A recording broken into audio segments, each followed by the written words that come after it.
Hi, I'm Dr. Joshua Vogel with Carolina OB-GYN, a division of Wilmington Health Associates, and I'm going to be talking today about how to stop recurring yeast infections.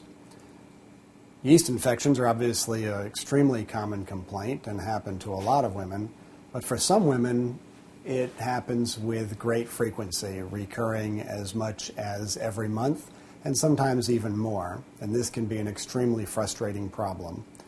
Several things that you need to examine with your doctor are the possibility of a yeast infection that is resistant to the typical standard commonly used treatments. These treatments do work for most infections, but occasionally you may have one that is not amenable to the typical ones.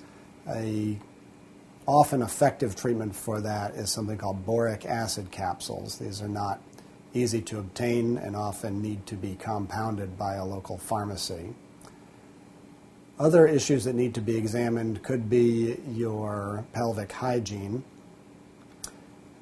It is very easy to damage the vaginal and pelvic tissues, and one needs to be very careful and sensitive about how you wash.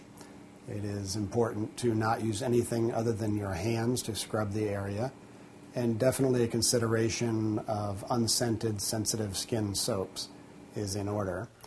Also, the standard use of white cotton underwear, avoiding thongs or other materials, can be very helpful.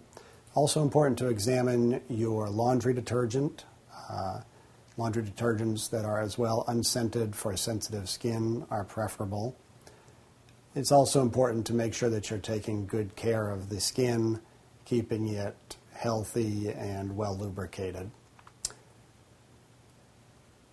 This has been a discussion today of how to prevent recurring yeast infections.